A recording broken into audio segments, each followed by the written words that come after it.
Halo guys, apa kabar kalian semua? Semoga kita selalu diberi kesehatan dan dimudahkan rezekinya. Jangan lupa subscribe and bilang ngerimi.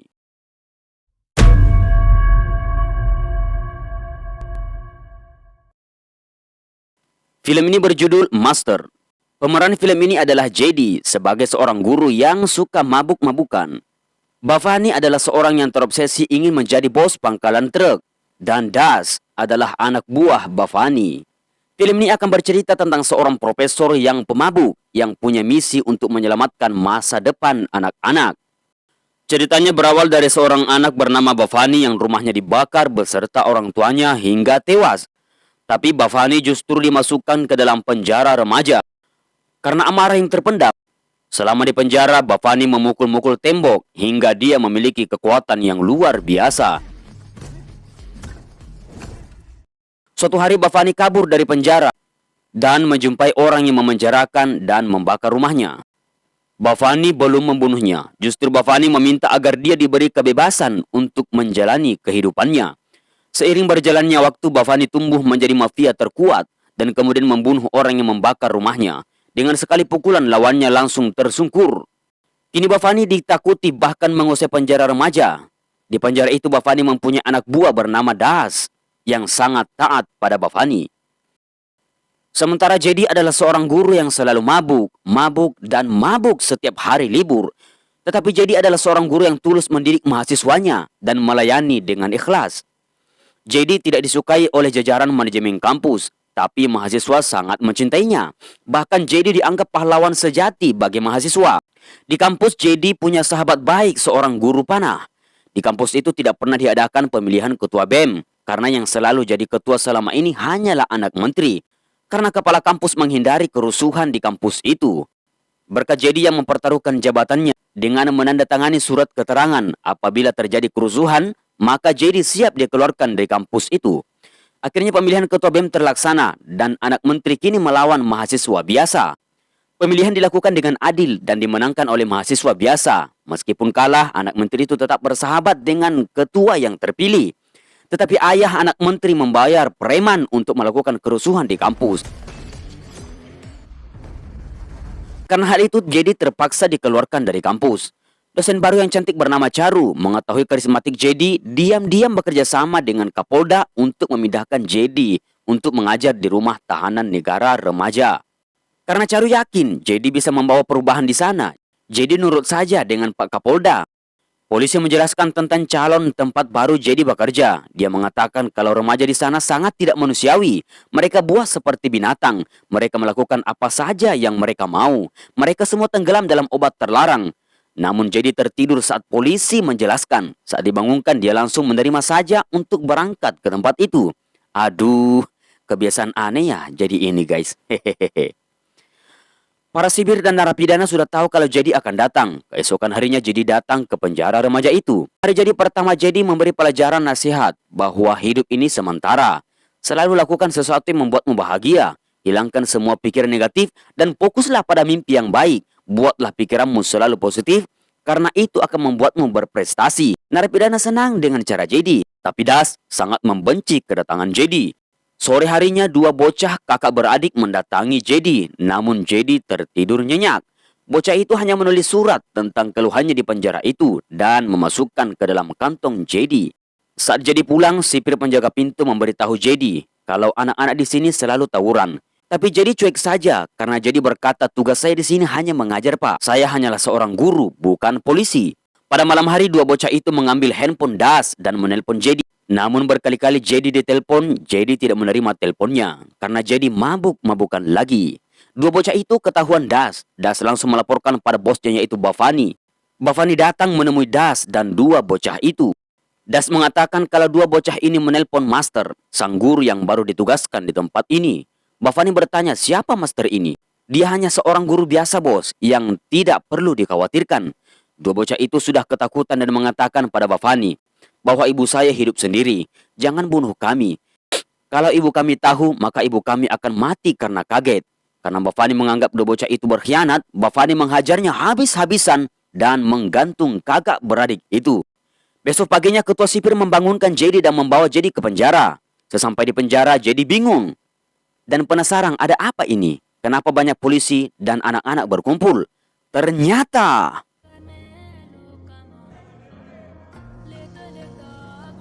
Hama, jadi baru melihat ketegangan seperti ini. Jadi diinterogasi karena dikira dia penyebab digantungnya dua bocah itu. Caru datang bersama ibu kedua bocah itu. Caru marah besar kepada JD karena minuman yang membuatnya mabuk membutakan hatinya dan menjadi penyebab kematian dua bocah itu. Andaikan malam itu dia tidak mabuk dan mengangkat telepon dari dua bocah itu, mereka bisa saja selamat. Jadi sangat sedih melihat tangisan ibu dua bocah itu. Jadi ditahan sementara di kantor polisi. Jadi baru merasa ada surat di kantong celananya. Saat membaca surat itu, JD sangat sedih.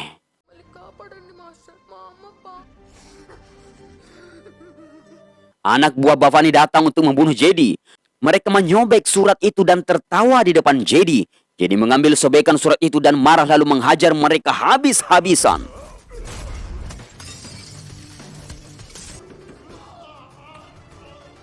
Setelah JD menghabisi mereka, JD menelpon Bhavani dengan amarah yang luar biasa karena memperalat anak-anak remaja yang tidak bersalah.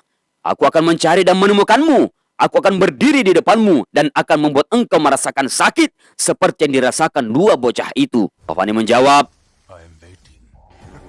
Pagi-pagi JD datang ke penjara dan diejek oleh anak buah Bhavani karena tidak bisa berbuat apa-apa. JD tetap tenang dan mulai menyusun rencana. JD bertanya pada Koki dan ketua sipir. Koki mengatakan bahwa masuknya obat terlarang di sini dibantu oleh para oknum sipir. Ketua sipir mengatakan Bhavani yang menguasai tempat ini, Pak. Anak-anak di sini dipaksa untuk memakan obat terlarang. Bhavani bukan manusia, dia seperti binatang buas. Jadi terus berpikir bagaimana dia bisa mengubah para remaja itu untuk lebih baik.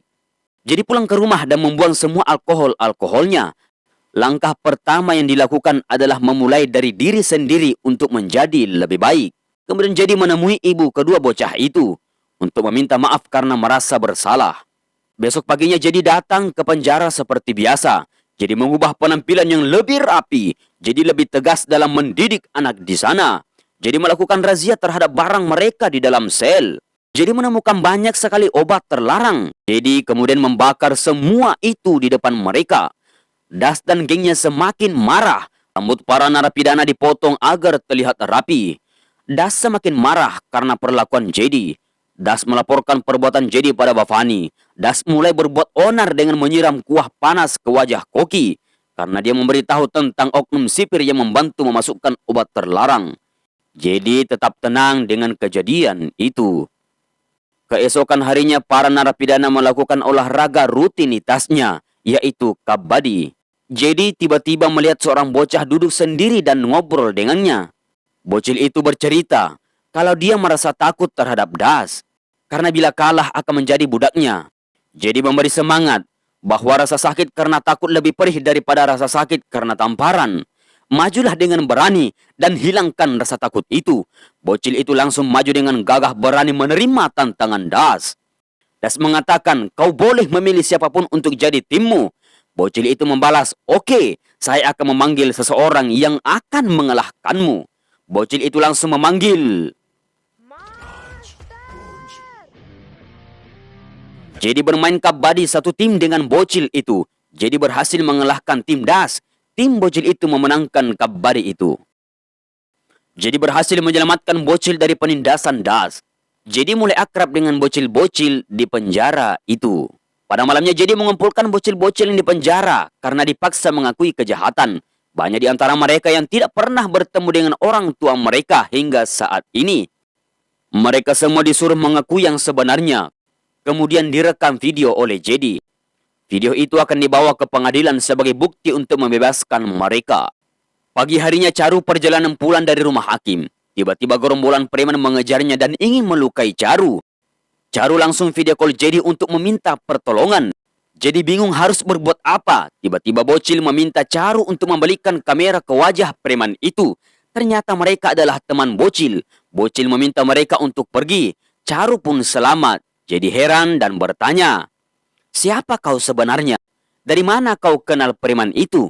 Bocil itu menjawab, lihatlah tanganku ini, Pak. Ini adalah tato khusus anak buah Bhavani. Kita bisa makan di warung manapun secara gratis. kita akan mendapatkan akses untuk mendapatkan obat terlarang. Akan tetapi dengan syarat kita harus mengakui kejahatan yang dilakukan oleh Bhavani. Jadi mencari orang-orang yang mengenal tato itu dan menghajar mereka habis-habisan. Setelah itu Jedi meminta Charu mengirim video itu ke pengadilan. Malam harinya Jedi menyelinap masuk ke perkumpulan truk milik Bhavani. Jedi bersembunyi di pinggir pagar. Dia melihat seseorang keluar dari kamar mandi memakai handuk di kepalanya. Jedi langsung menyandranya dengan sebuah pulpen di lehernya. Jedi menyeret ke dalam ruangan tengah. Di sana ada banyak anak buah Bhavani. Jedi bertanya, mana Bhavani? Jedi tidak tahu kalau yang disandra itu adalah Bhavani. Jedi mengatakan, kalau ada di antara kalian yang memperlakukan anak remaja seperti binatang, maka langkahi dulu mayatku. Setelah itu Jedi pulang. Karena Bhavani merasa dipermalukan di depan anak buahnya, besok paginya dia menelpon Jedi dan mengatakan, "Hei Jedi, kau telah melakukan kesalahan, telah mempermalukan aku. Sekarang kau lihat bagaimana aku beraksi. Sekarang kau catat orang-orang yang engkau sayangi. Jangan harap aku akan melepaskan mereka." Jedi panik dan langsung menelpon keluarga dan teman-temannya, bahkan sampai mahasiswanya untuk menanyakan keadaan mereka. Dan ternyata anak buah Bhavani membunuh suami guru panah dan juga anak menteri dengan menabrak truk. Menikam siswa kesayangan Jedi dengan pisau. Jedi sangat sedih mendengar semua yang telah terjadi. Jedi baru saja ingin menuju ke kampus. Ketua sipir menelpon kalau anak-anak di bawah das dalam truk ke Bhavani. Setelah sampai di penjara, Jedi diberitahukan kemana das akan membawa anak-anak itu.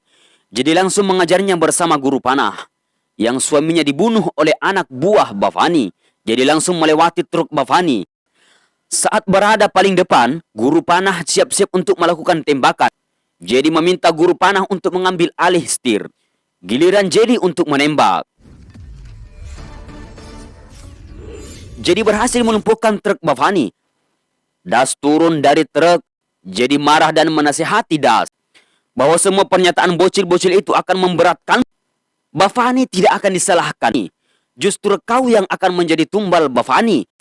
Bhavani selama ini hanya memanfaatkanmu, tapi kau tidak sadar.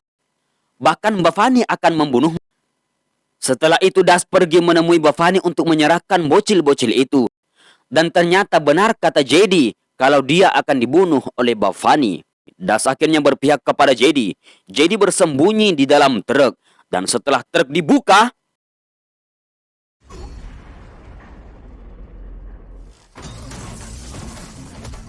setelah anak buah Bhavani berhasil dihabisi oleh Jedi, kini giliran Jedi berduel dengan Bhavani. Bhavani masih mengandalkan tangan perkasanya yang dilatih bertahun-tahun di dalam penjara. Jedi terkena pukulan tangan perkasa Bhavani dan tersungkur. Anak-anak remaja ini membantu Jedi karena terlihat tak berdaya.